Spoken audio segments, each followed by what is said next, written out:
this week from a provincial education department saying that budget cuts are having an impact on how they deal with teachers. The Gauteng Education Department says it will have to delay the promotion of teachers because they don't have enough money to pay them the full salaries they should be getting. Several provincial education departments have said cutbacks from the National Treasury mean they've had to reduce the number of teachers they employ. But the National Treasury, and in fact the Finance Minister has said that those budgets have been restored. And the National Treasury has suggested provinces have not been making proper spending decisions. Basil Manuel is from the teachers' union NAPTOSA. Basil, good morning. From what you know, what is happening to teachers who are in the middle of this argument about cutbacks? Stephen, good morning and thanks for having me. Stephen, this has been a saga over a number of years. We mustn't pretend it is only for this particular budget. There have been cuts, and you would remember there were cuts for SAA and so on, and everybody had to give up something. So this is the accumulation of those cuts that are having this impact. And whilst a province like the Western Cape has decided to reduce the number of teachers, provinces like Gauteng have retained the teachers, but something has to give somewhere along the line. And I suppose it is the better of the evils to rather postpone the appointment of promotion posts now for 2 or 3 months rather than reduce the number of staff you have. Because the greater impact of these cuts has been that many programs cannot be implemented, cannot see the light of day. And some of these are national programs as well. And that's where our problem lies as a union. Okay, so if teachers' promotions are delayed, does that mean that new teachers are not coming to the system in the normal way? Or does it mean that the number of teachers in, let's just use Gauteng, for example, stays the same? In other words, it's only the promotions that are being lost, not teachers in Gauteng. I know the Western Cape is very different. Yes, absolutely. You are so right. So the statement by the Gauteng Department and our interaction with them, it is post-level 1 posts will be filled. So if there's a vacant deputy principalship, there is a post-level 1 teacher that is in somebody's post whilst that person is acting. So it does not reduce the number of teachers that are there. It is only the actual point of promotion, which comes with an increase in salary, etc., that is being delayed. And that is why, whilst we would like to see particularly principalships filled, because it is in the management of schools where many things can go wrong and do go wrong, we understand that it's the better of two evils. I mean, I imagine also it means that often the person who is acting gets the job in the end. That's usually the way. I mean, not always, of course. And so they're doing the work and not getting the payment for it. And if it were me, I would be frustrated with that. You'd be very human to do that. All right. I do need to ask, I don't know how you assess this because you represent teachers, but I know you'll be focusing, or you'll be following the sort of the back and forth between the National Treasury and the provincial education departments, because as I understand it, during his budget briefing, the minister, the finance minister now, was asked directly about this, and both he and his Director General, Duncan Peterson, have said in the last couple of weeks that full budgets have been restored to the provinces. They say the provinces have not made the correct spending decisions. How do you assess that? In fact, Stephen, I can also confirm that the minister told that to us directly in a meeting that we as FEDUSA had with him. NAPTOSA falls under the FEDUSA family. And he said to us that the provinces have been given the budget, but because the budget is in the normal budget, it's not ring-fenced, so to speak. It's part of the equitable share. Provinces can decide how to use the budget. And his assertion was that they did not necessarily restore the money to education where it should be. However, we've said to him, but if the budgets aren't working in the provinces, and every province is saying the same thing. We had a meeting with all the heads of departments of the provinces, and the refrain was exactly the same. We don't have enough money, we are cutting here, we are cutting there. And Stephen, at the moment you can see the impact in Gauteng and so many other provinces. Our district offices are hollowed out.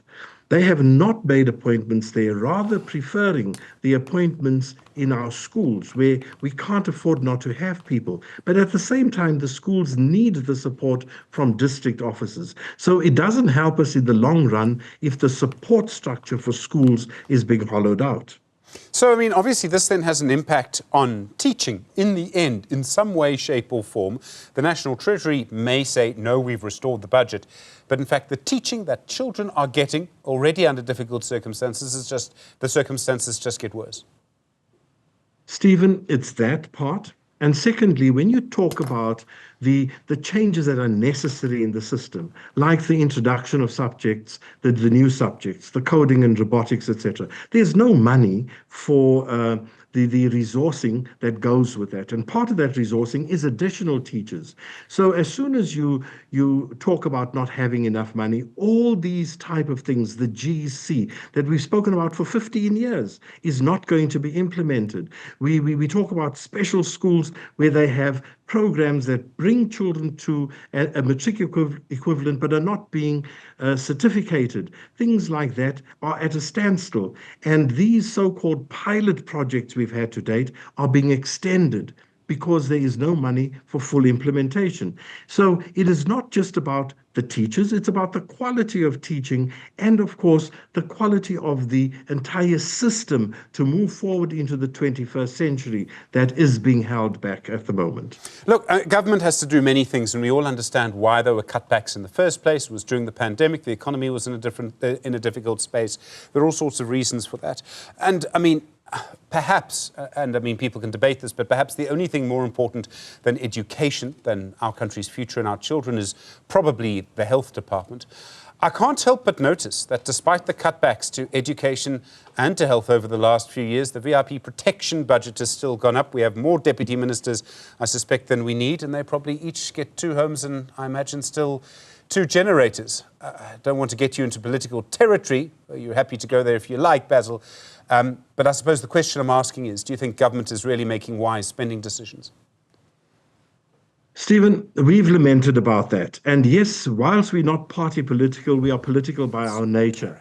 And so we've raised our voice about that, cabinet size and the like.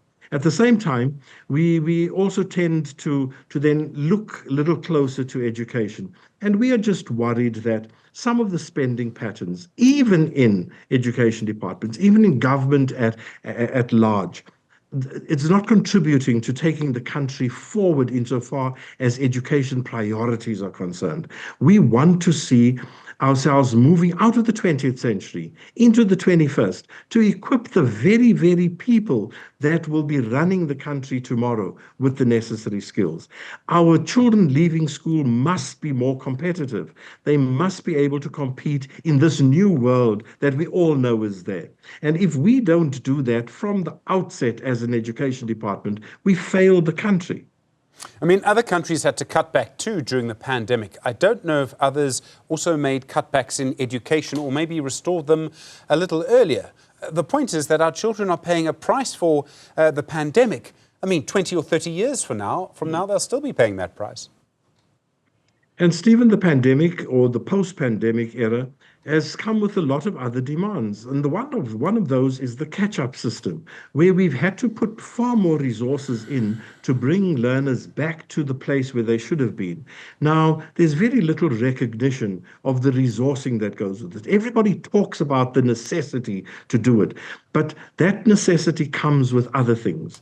The same teacher cannot do a full catch-up and continue with the new work and with the same class size. And some of these class sizes have been burgeoning in certain provinces. We think about a province like KZN that to date hasn't even paid the norms and standards allocations for schools to pay their electricity and water and all the things that come out of the norms and standards. And as a result, schools are becoming indebted. And it just gets worse and worse. Even the teachers in KZN haven't been given their pay progression, which is for performance. So every province, the shoe is pinching differently, but that it is pinching is a fact. Basil Manuel from NAPTOSA, thank you very much indeed. Really do appreciate the time.